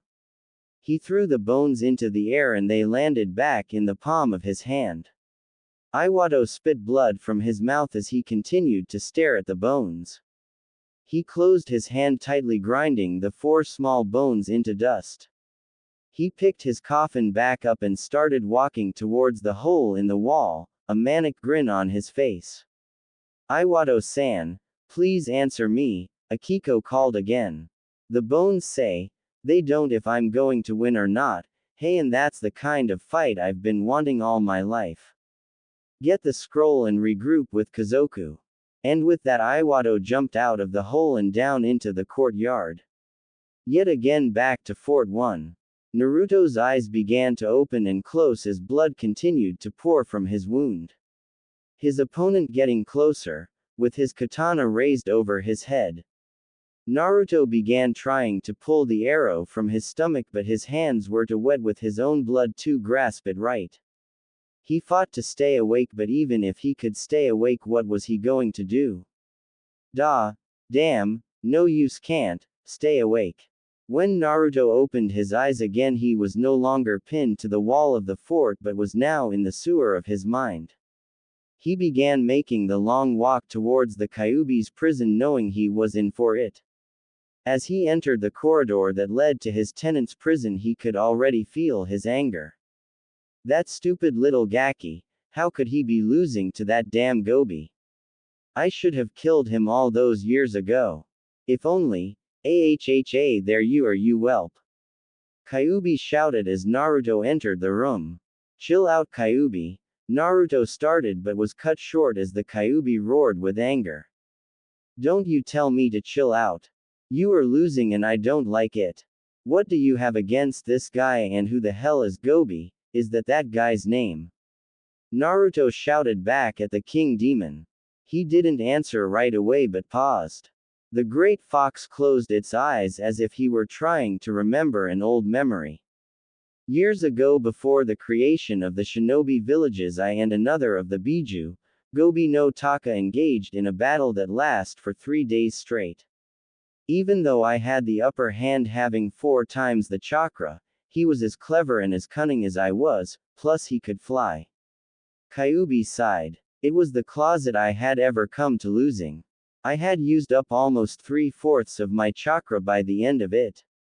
On the 3rd day he fell to the ground, his chakra exhausted. I had thought of killing him, but spared his life because of the tremendous fight he had given me. Okay, so what does this have to do with the guy outside? Naruto asked. That boy is the Jinchuriki of the Gobi. Meaning? Naruto asked, scratching his head. That means he's like you. He has a demon sealed inside him as well. Naruto's eyes widened but then narrowed. Red chakra began to pour out of the cage and climb up Naruto. Now that the history lesson is over, it's time for you to get out there and show him what you can do. Kyuubi said with a look that said, you better win or you are so toast. Eshiku brought down the katana on top of Naruto with great speed. Now die, he shouted, but right when those words left his mouth, red chakra began to swirl around the boy and pushed Eshiku back. Naruto grabbed the arrow and ripped it out of his gut and discarded it. What is this chakra? It's almost like yours, Gobi, but red. Eshiku thought. That's because, boy, that's the Jinchuriki of the Kyuubi no Kitsune, the so-called king of the demons. Ashoka's eyes widened. Was there really another person like him? Another person who had gone through a hell that you had to call your childhood? But no matter. Right now he was the enemy and there was no way he was going to lose here. He narrowed his eyes and ripped the piece of cloth off of his face again, the Gobi's chakra flowing back into his chakra network, only this time with a more noticeable reaction. Gray chakra began swirling around Eshiku, his bandana flying off of his head. A hawk head made of the gray chakra hovered above him, then shot up into the air with a kind of sonic boom effect, and a deafening cry of a hawk echoed throughout the area. Both Jinchuriki stood face to face, both of their appearances changing with the continuing flow of demonic chakra. Naruto's hair became more unruly, his fingernails turned into claws, his canines grew, his whisker marks became more defined, and his bright blue eyes became a blood-red color with slit pupils. Eshiku's hair began to grow until it reached the middle of his back, now a dark gray like the chakra covering his body. His other eye also took on a hawk-like appearance. Feathers began to sprout by his scalp like an Indian head dress, and his fingers turned into long talons. What the hell? Kankuro muttered. There was a small cut on his forehead and his hat was missing. Mario looked out through a window into the courtyard where Kankuro's gaze was directed and his eyes widened. Oh no, Ray said under her breath as she caught sight of what was happening outside. Temari looked outside as well and gasped. Naruto and Eshiku continued to stare each other down. The sheer amount of chakra was making the area hard to breathe and the barrier over the fort seemed to be weakening. What the hell is going on? A proctor from outside the barrier shouted as said barrier was on the verge of breaking. What is your name, boy? Eshiku asked, his deep carrying to every part of the fort. Uzumaki Naruto. And yours? Naruto growled back. Bloodlust and killer intent was thick in the air. It seemed that their tenants' rivalry was already starting to take effect on them as well. Eshiku of Kusagakure.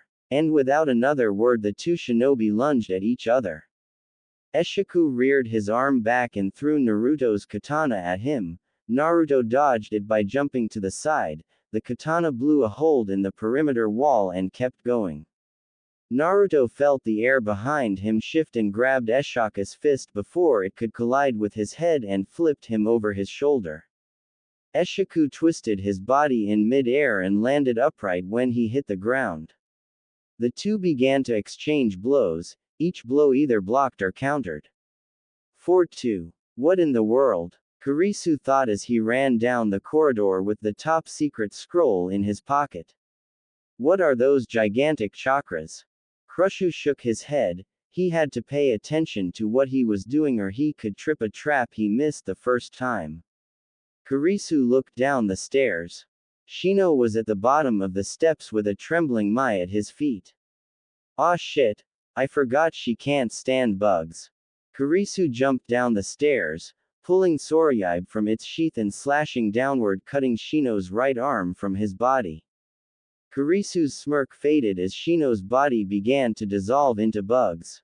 He looked around the room but couldn't find Shino anywhere, so he scooped up my bridal style and ran out of the fort. Aimi and Kiba were standing opposite of each other, both looking exhausted. Coming. Kurisu shouted as he jumped the wall and back to Sumichi. See ya later, Kiba-san. Aimi shouted sweetly and jumped after her brother. Kiba jumped after them with Akamaru behind him, but when he reached the wall he heard a sizzling. Looking down he found a bomb tag. Crap. Fort 6. Raiden. Arakutariku Amino no. 6. Takaru shouted as he threw a ball of lightning at Iwato. The left side of Takaru's face was covered with severe burns. Iwato dodged the ball of lightning by jumping into the air. The ball hit the wall behind him and exploded, covering the wall with lightning that spread out like a web. While Iwato was still in mid-air he pulled his coffin off his back and threw it at Takaru like a javelin. Takaru rolled to the side, dodging the flying coffin by mere inches. Takaru began to charge at Iwado while he was falling back to earth but felt something grab his ankle. Turning around, he found the skeleton that was engraved into his coffin had come to life and was the one grabbing his ankle. Ah, so I see you've met my dad. Iwado chuckled as he began walking over to the downed Suna ninja. And don't go giving me that hole. How could you do something like that to your dad? Iwado spit on the ground as if the mention of his dad left a bad taste in his mouth. And I'll tell ya how I could do something like that to my dad. He passed as he lit up a smoke and took a long hard drag. I could do something like that after he beat my mother most of my childhood. I could do that to him after he killed my twin brother in one of his drunken rages, and I could go on, but what's even the use of that? See that crack in his skull? That's how I killed the useless trash. Iwado was now grinning like a complete lunatic. He walked closer to Takaru and pulled a kunai from his pocket. Say hi to him for me when you meet him in hell. Tell him yourself. Iwado's eyes widened as he felt something pierce his chest. Looking down, he found a wooden katana sticking out of his chest. You okay, Takaru-kun? Keiko asked from behind Iwado. He nodded as he shook the now motionless skeleton from his ankle. Keiko pulled the sword out of his body, and as soon as it was all the way out, he disappeared along with his coffin. Hi, but where's Haku? She's holding off that fire chick and the metal dude. Keiko responded as she wiped the blood from her sword. Well, we better go help her. Takaru growled. What's left of Fort 1? The area that used to be Fort 1 was now more of a disaster zone. The front of the fort had been totally destroyed. The ground was covered with craters, fallen trees littered the ground, there little to nothing left of the perimeter wall. The barrier jutsu was holding, but only just, and among it all 2 ninjas stood being fueled by their tenants.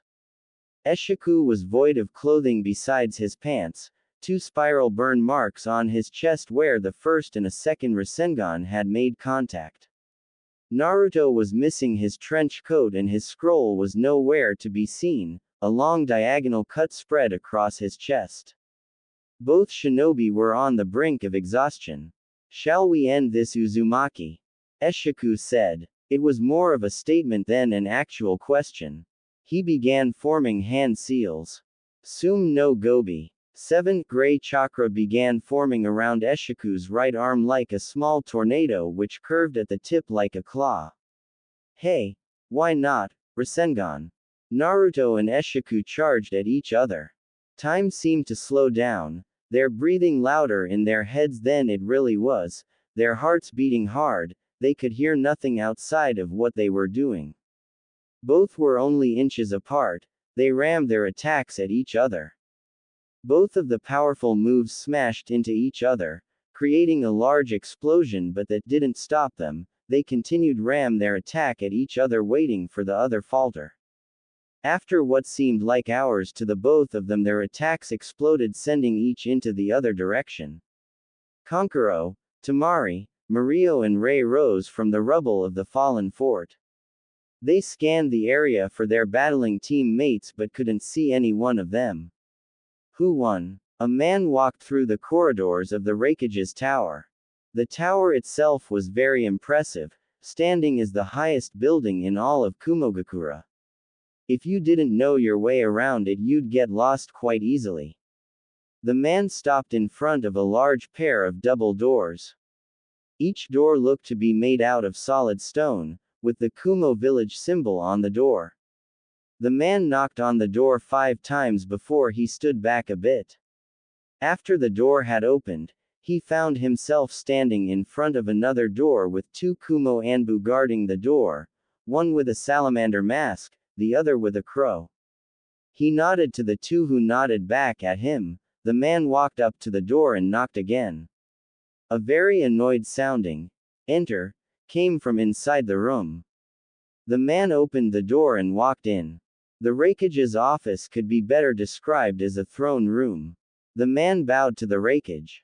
The Raikage was a tall man with a black goatee, with long hair parted down the middle, think Stark from Bleach. and he was dressed in the yellow cage robes of Kumogakure. He was in his mid to late 30s. Beside his throne stood two people. On his left was a blonde-haired girl with pigtails who looked about 13 years old, the Raikage's apprentice. She was a snotty little girl who loved to berate people and make herself look better. But the man wouldn't deny, her intellect was quite impressive. The other was from a foreign country called America.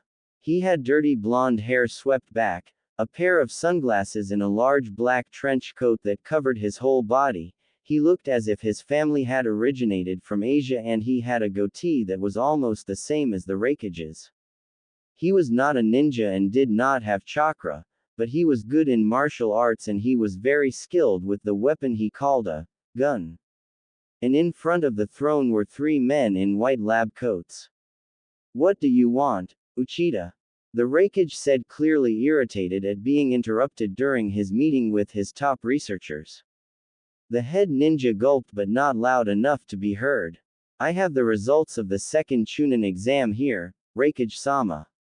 Suddenly the violent attitude of the Raikage disappeared and he actually smiled, which was a rarity. Uchida walked up to the Raikage and handed him the clipboard. The Kage skimmed through the list as if looking for a specific person or persons. So the main branch Hyuga and her team failed, That's a setback. And as soon as it had come, the Raikage's attitude changed quite drastically. This time Uchida's gulp was quite audible, causing the Raikage's apprentice to snicker at him. But Raikage-sama, if you look closer, both the side branch males passed and are heading to the preliminaries. Uchida said, saying the word males a bit louder. Raikage got what he meant rather quickly and smirked. "I see your point. With the two of them we should be able to impregnate several women and finally have the Byakugan. Because of your predecessor's failure we could have had it much sooner." Uchida looked as if he wanted to say something but stopped himself. This did not go unnoticed by the Kage. "What is it, Uchida?" the Kage asked. "Well, speaking of my predecessor, his son is taking the Chunin exam, as a Suna nin under Zabuza Momochi now of Sunagakure." The Raikage looked slightly amused and looked back to the clipboard. "Ah, so little Takaru is indeed back in the village. Hey, the little fool, tell the demoness and her team to kill him if they get the chance." The Raikage threw the list of names back to Uchida. "Very well, tell Yugito that her new target is the Hyuga boys and make sure she gets the stronger one." "What's his name?" "Neji, that's right. Hi Raikage-sama. And make sure you don't slip up, loser." The Raikage's apprentice shouted at him.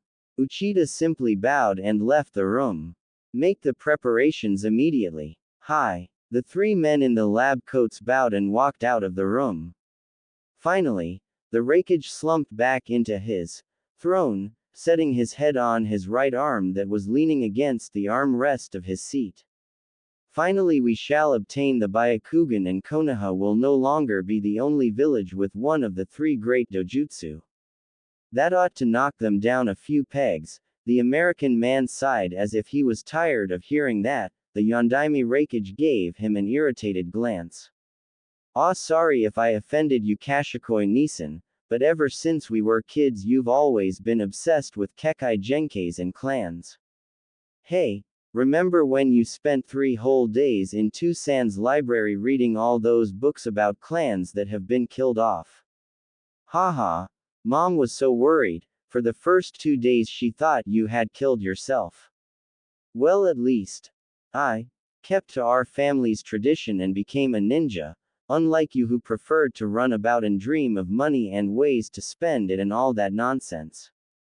A difference of interests, Nisan. Anyway, what did you need again?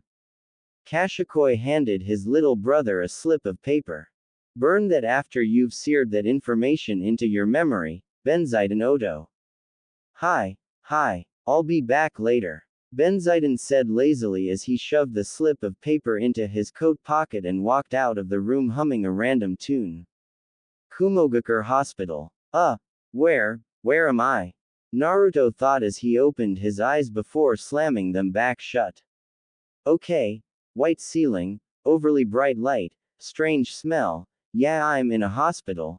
Naruto opened his eyes slowly, this time after adjusting to the light.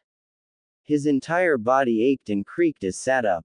Looking over at the other bed in the hospital room, his eyes widened in shock. What the hell are you doing here? Quiet down. You're giving me a headache, boy. Eshiku growled as he sat up in bed polishing his bow with a rag. What are you doing here?